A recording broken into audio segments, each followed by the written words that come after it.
नमस्ते। डूनाइटेड.इन की तरफ से पेश इस खास विश्लेषण में बहुत बहुत स्वागत है। आज मैं एक ऐसी शानदार यात्रा पर ले चलने वाली हूं जहां हम विश्व इतिहास के सबसे बड़े मानवीय अभियान से लेकर हमारे आसपास होने वाले जमीनी स्तर के जीवन रक्षक कार्यों को बिल्कुल करीब से समझेंगे। जो भी छात्र या व्यक्ति समाज सेवा और मानवता के क्षेत्र में आगे बढ़ना चाहते हैं, उनके लिए ये जानकारी सच में एक खजाने से कम नहीं है। तो चलिए, बिना किसी देरी के शुरू करते हैं। आज के हमारे मुख्य विषय काफी दिलचस्प हैं। हम शुरुआत करेंगे मानवीय सहायता के जन्म से, फिर इसके प्रतीक और नैतिक सिद्धांतों को समझेंगे। इसके बाद इंडियन रेड क्रॉस और हमारे स्थानीय स्वयंसेवकों की प्रेरक कहानियों पर बात करेंगे और आखिर में जानेंगे रक्तदान की पूरी चरण दर चरण प्रक्रिया। ये सोचना सच में हैरान कर देता है ना, कि इतिहास का एक छोटा सा पल कैसे एक ऐसी जबरदस्त लहर बन सकता है जो धीरे धीरे पूरी दुनिया में मानवता की रक्षा के लिए फैल जाए। आखिर ऐसी कौन सी घटना थी जिसने दुनिया के इस सबसे विशाल नेटवर्क की नींव रखी? तो आइए हमारे पहले भाग की तरफ बढ़ते हैं, मानवीय सहायता का जन्म।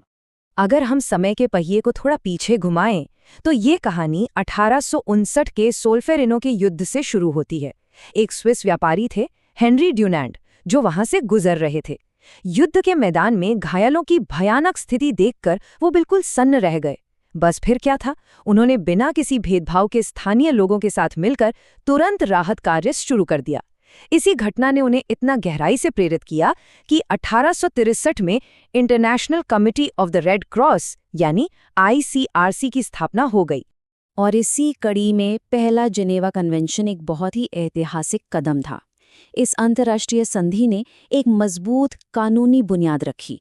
इसका सीधा सा मतलब ये है कि अब अंतर्राष्ट्रीय मानवीय कानून इस बात की पूरी गारंटी देता है कि किसी भी संघर्ष में किसी भी पक्ष के घायलों का इलाज करने वाले चिकित्सा कर्मियों को पूरी कानूनी सुरक्षा मिलेगी। सच कहूं तो युद्ध के बीच मानवता बचाने का ये एक बहुत बड़ा और साहसिक कदम था। अब आते हैं हमारे दूसरे भाग पर, प्रतीक और इसके नैतिक सिद्धांत। अब ये बात जानना वाकई बहुत दिलचस्प है कि सिर्फ स्विट्जरलैंड के राष्ट्रीय झंडे के रंगों को उलटने से ही दुनिया का सबसे बड़ा जीवन रक्षक प्रतीक बन गया।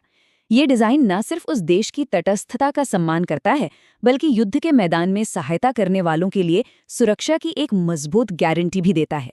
यहाँ एक बात और ध्यान देने वाली है, इस पूरे मूवमेंट के दो मुख्य हिस्से हैं।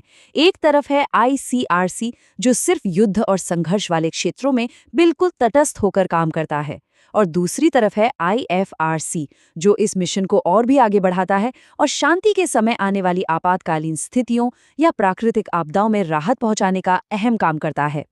इनके काम करने का तरीका कुछ खास उसूलों पर टिका है: मानवता, निष्पक्षता, तटस्थता, स्वतंत्रता, स्वैच्छिक सेवा, एकता और सार्वभौमिकता।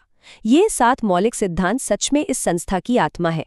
ये उसूल तय करते हैं कि ये मानवीय आंदोलन कभी भी किसी राजनीतिक या वैचारिक विवाद में कोई पक्ष न ले, और शायद यही वजह है कि दुनिया के सबसे खतरनाक हालातों में भी इन्हें जरूरतमंद लोगों तक पहुंचने का सुरक्षित रास्ता मिल जाता है।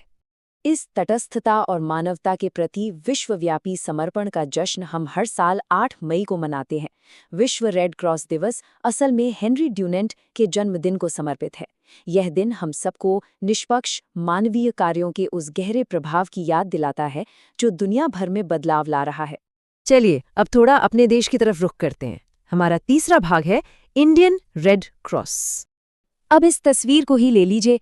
यूथ रेड क्रॉस के माध्यम से भारत भर में छात्रों को CPR जैसे अत्यंत महत्वपूर्ण और जीवन रक्षक कौशल सिखाए जा रहे हैं।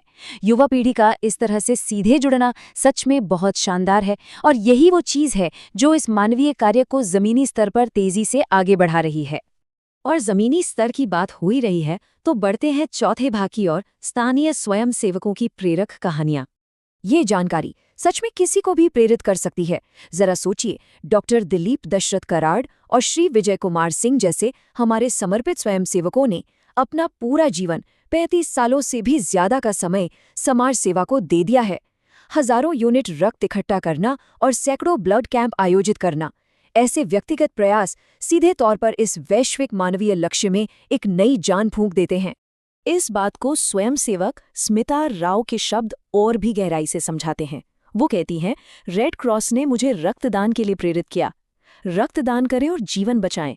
दूसरों की जान बचाने से जो व्यक्तिगत संतोष मिलता है ना, वही असल में इस संगठन को लगातार आगे ले जाने वाली असली ताकत है। तो चलिए, अब हम अपने आखिरी और सबसे जरूरी भाग पर आते हैं, रक्तदान की चरण दर चरण प्रक्रिया। अगर कोई भी इस नेक काम से जुड़ना चाहता है तो इसके 4 बहुत ही आसान चरण हैं। पहला है पंजीकरण यानी रजिस्ट्रेशन, दूसरा मेडिकल स्क्रीनिंग, तीसरा सुरक्षित रूप से रक्त निकालना और चौथा है अल्पाहार यानी रिफ्रेशमेंट और रिकवरी। बस इतना सा काम है। अब थोड़ा डिटेल में बताऊं तो स्क्रीनिंग के दौरान डोनर के शरीर के बुनियादी संकेतों जैसे कि तापमान, पल्स, ब्लड प्रेशर और हीमोग्लोबिन को बहुत ही ध्यान से चेक किया जाता है। ऐसा इसलिए किया जाता है ताकि रक्तदान करना पूरी तरह से सुरक्षित रहे। और मजे की बात बताऊं, इसका एक फायदा ये भी है कि डोनर को अपने स्वास्थ्य की एक साधारण सी मुफ्त जांच का भी लाभ मिल जाता है। और हाँ, इस पूरी प्रक्रिया में साफ सफाई और जीवाणु रहित वातावरण बनाए रखना सबसे ज्यादा जरूरी होता है। सुरक्षा सुनिश्चित करने के लिए हर बार एक बिल्कुल नई और स्टेराइल सुई का ही इस्तेमाल किया जाता है। तो मतलब इस छोटी सी प्रक्रिया में सुरक्षा की 100% पक्की गारंटी है। 500 ये लगभग उतने मिलीलीटर की मात्रा है जो एक बार के रक्तदान में ली जाती है। इस पूरी प्रक्रिया में मुश्किल से 8 या 10 मिनट का समय लगता है, लेकिन यकीन मानिए ये 1 यूनिट रक्त एक साथ कई लोगों की जान बचाने की ताकत रखता है।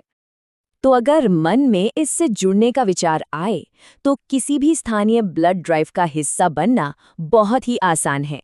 Red cross blood donor app या ऑनलाइन साइन अप के जरिए कोई भी इस मुहिम से तुरंत जुड़ सकता है। ये एक ऐसा कदम है जो हर इंसान को समाज में एक ठोस और सीधा जीवन रक्षक बदलाव लाने का अधिकार देता है। अब इस नंबर को देखिए, 190। ये विशाल संख्या उन देशों को दर्शाती है जहां आज इस आंदोलन ने अपनी तटस्थता और उपस्थिति मजबूती से बनाए रखी है। जरा सोचकर देखिए, एक इतना बड़ा वैश्विक लक्ष्य जो पूरी तरह से व्यक्तिगत स्वयंसेवकों की छोटी छोटी कोशिशों के दम पर ही टिका हुआ है। और इसी के साथ हमारा ये विश्लेषण अब समाप्त होता है, लेकिन जाते जाते एक बहुत ही अहम सवाल छोड़कर जा रही हूँ। जरा सोचिए, आज स्थानीय स्तर पर किया गया एक छोटा सा व्यक्तिगत कार्य कल इस विशाल वैश्विक मानवीय नेटवर्क में कितनी बड़ी गूंज पैदा कर सकता है। इसी विचार के साथ मैं विदा लेती हूँ।